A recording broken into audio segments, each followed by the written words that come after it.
Salut les amis, comment ça va? J'espère que vous allez bien. Je me présente, je m'appelle Fernando Mendes. Je suis un éducateur canal mexicain qui habite maintenant en France. Et voilà, en même temps, je vous présente ma chienne Pocahontas. Il a 3 ans. Il m'accompagne tout le temps, soit pour faire des vidéos comme aujourd'hui, ou sinon je l'utilise comme chien médiateur, soit avec les clients. Et des fois aussi on fait des visites dans les EHPAD avec les personnes âgées, on fait la médiation animale. Donc voilà. Et aujourd'hui on est en train de faire un petit balade. Mais bon, si vous êtes en train de me voir, probablement vous avez un petit souci avec votre chien. Et voilà, à chaque fois que vous partez, lui il couigne, il pleure. Et voilà, il garde la porte. Bref, il fait des bêtises. Ça, malheureusement, c'est ce qu'on appelle l'hyperattachement. Donc, si vous voulez savoir qu'est-ce qu'il faut faire,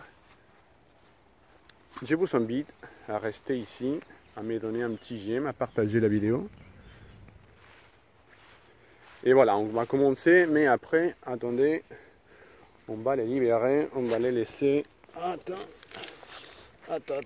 on va les laisser en liberté. Hop là, ça y est, t'es libre. Pocahontas. Alors, l'hyperattachement, c'est un problème qui, malheureusement, il y a pas mal de chiens avec ce problème. Donc, vous savez tout tester, les jouets d'occupation, la cage d'éducation, mais malheureusement, votre chien, il continue à avoir ce petit problème. Bon, c'est pas un petit problème, c'est un gros problème en fait. Alors, qu'est-ce qu'il faut faire exactement? Bon, ça dépend. Hein. Alors, on va parler des manières en général. Et parce que dans la réalité, il faut voir comment ça se passe chez vous. Et il faut voir l'éducation que vous l'avez donnée à votre chien. Alors, il est un Poca, ah ouais, elle est là. Donc, alors, je vous partage la stratégie. Alors, on va partir qu'à la maison, il faut garder un comportement calme. Il faut l'ignorer tout le temps, à votre chien. Après, vous allez voir à quel moment on va faire les liens, à quel moment on va faire la connexion, à quel moment on va avoir la complicité. Donc, on va passer par ici. Donc, voilà, à la maison, il faut garder un comportement calme. Il faut les conditionner que la maison, c'est un endroit pour rester tranquille, pour se calmer. Bref, pour recharger les énergies, pour plus tard faire des choses avec vous. Ça c'est très important parce que sinon, on ne va pas avancer. L'hyperattachement, c'est un problème que se travaille vraiment étape par étape. Donc une fois que notre échelle est déjà conditionnée à savoir que la maison ça passe calmement, ça passe de manière tranquille. Maintenant, on va commencer à travailler en 12 étapes, on va dire. D'abord, on va fatiguer physiquement notre chien, mais surtout, on va le fatiguer mentalement. Une fois qu'on va arriver à fatiguer mentalement et physiquement notre chien, à partir de ça, on peut commencer à faire une stratégie oui, par rapport à l'hyperattachement. Mais c'est très important de le fatiguer physiquement et mentalement. Sinon, malheureusement, on ne pourra pas avancer. Ça, c'est clair et certain. Parce que malheureusement, les jouets d'occupation, ça peut nous aider, mais dans une situation vraiment ponctuelle, si jamais il a des invités à la maison, ou je sais pas, quelque chose pour tirer son attention. Mais ce n'est pas la solution, malheureusement. Comme j'ai dit à mes clients, il faut reprogrammer sa tête, on va dire. Et ça prend du temps. Alors, comment est-ce qu'on va le fatiguer physiquement? Bon, c'est très simple.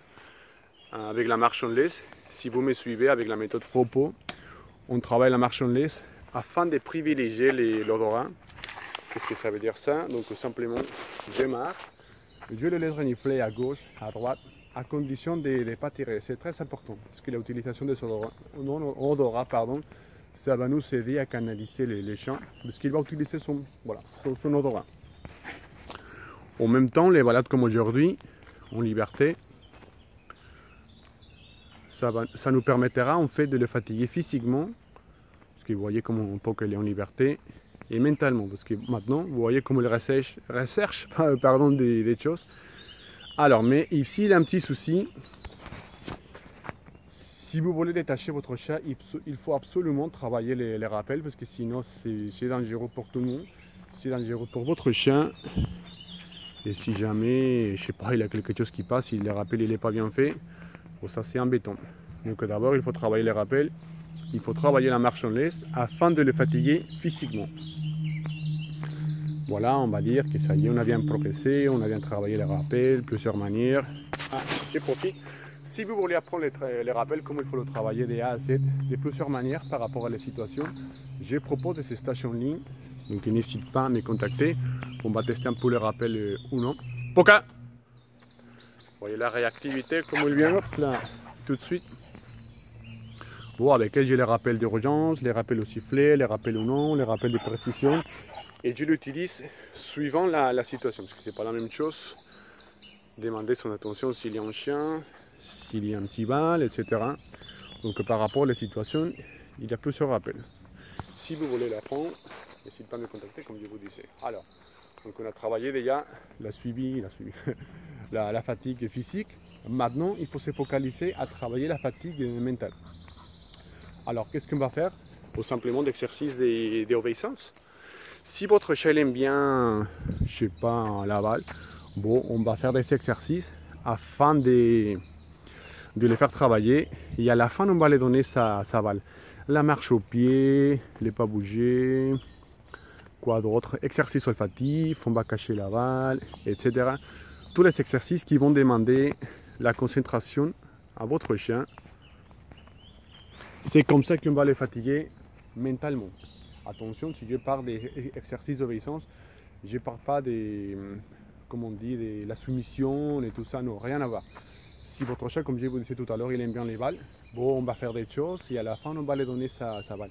Il faut motiver vraiment les chiens afin de chercher sa récompense. Et c'est comme ça qu'on va faire travailler sa tête. Et à la fin de la journée, elle va rester vraiment KO. Encore une fois, si vous voulez apprendre les exercices afin de les fatiguer mentalement, encore une fois, je propose ces stages. Tout le temps en douceur, tout le temps en positif. Voilà, afin de fatiguer vos petits chiens. Et voilà, vous pouvez imaginer que ça y est, on a réussi à fatiguer mentalement, on a réussi à fatiguer physiquement les chiens. Donc à chaque fois que vous voyez que votre chien il est vraiment KO, qu'il est fatigué, qu'il n'arrive pas à s'élever, bon, on va commencer à faire une stratégie afin de lui apprendre la solitude. Ça dépend vraiment des chiens, mais des fois, ça c'est en général. Il faut vraiment voir les chiens, mais en général, imaginez que votre chien il est dans son coin. Bon, on va les laisser toute seule. On sort de la maison, on revient. Si vous voyez qu'il est calme, bon, on continue à l'ignorer. Et ou à la limite, un petit caresse comme ça, quelque chose de très léger afin de l'aider que c'est quelque chose qui vous plaît. Lui, il va rester dans son petit coin parce que lui, il va rester vraiment KO. Avec le temps, on va commencer justement à monter les temps d'absence. Mais lui, comme il est déjà vraiment fatigué, il est vraiment KO, il s'en fiche, il va rester dans son coin afin de garder les énergies pour continuer à...